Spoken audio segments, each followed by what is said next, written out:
Hello everybody and welcome back.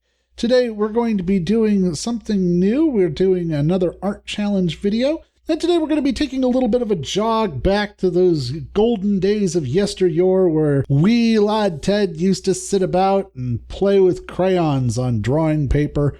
And today we're going to be jumping right back to that and busting out the Crayolas for a crayon drawing challenge. Now, one of the things that I wanted to do with this is I really wanted to take my time and mix in as many layers as possible and just really see what I could do with this crayons. And I gotta tell you, I'm actually really happy with the end result. So first thing that I do when I'm coloring with crayons is I go in and I put down a base color that is not the color that I want the piece to be.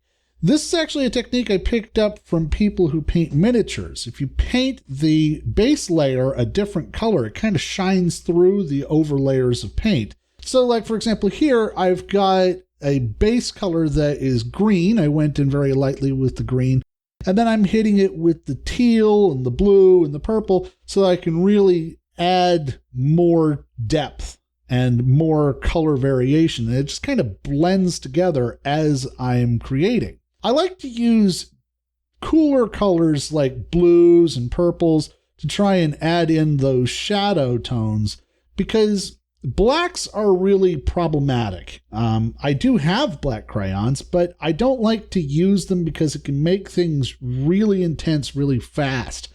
And also, it can make things very muddy. So what I prefer to do is I like to go in with the blues and the purples and add in those kinds of values. And sometimes I also like to hit it with a contrasting color.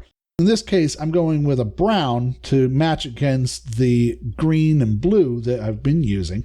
And that's really going to create high areas of contrast and pop those colors and make them really vibrant. You can see a little bit goes a long way. It makes that really refined edge, which one wouldn't think you could be able to achieve with a crayon, but if you work at it just a little bit, it actually works out really nicely doing it this way.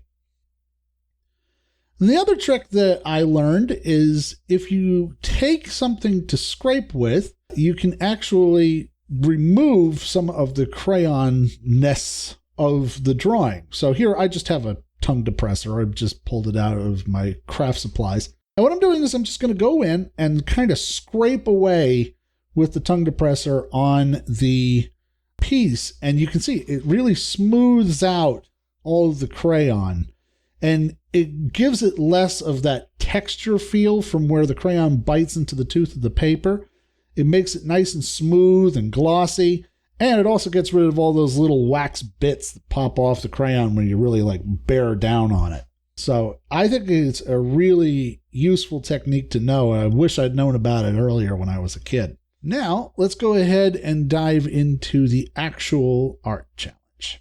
So, for this piece, I'm drawing a picture of my pet bird, Kirby. He unfortunately passed away a year ago. He was a beautiful conure. He was a wonderful little parakeet.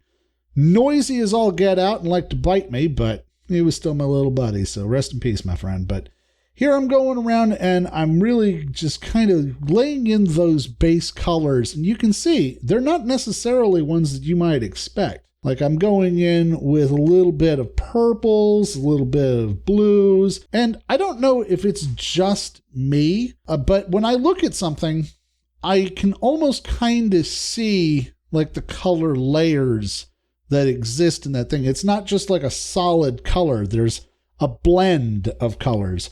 And no matter what color I'm using for this piece, there's always like 5 or 6 crayons being used to go into it. Here, I'm really kind of going in and adding detail for the feathers. And you can see where I'm kind of cutting in with those cooler colors to add more definition to those areas and give the piece a little bit more depth than it would have if it was flat. And now I'm just going in and finishing up with my scraper and kind of finishing off and smoothing out those colors. And that allows me to go in over the top and add in my final details with those cool colors. And I am so happy with how this turned out. I think this is a really great tribute to poor Kirby Bird. So if you liked it, you should definitely try this challenge yourself. If you're playing with crayons at a restaurant, or if you just want to bust them out and have a good time like me, you should definitely give this a shot. And if you do, let me see it on the CreantWorld Reddit. Are we using the Flare Art Challenge? And for more art challenges, go ahead and hit that subscribe button for more art every other week. But until next time, I'll see you later.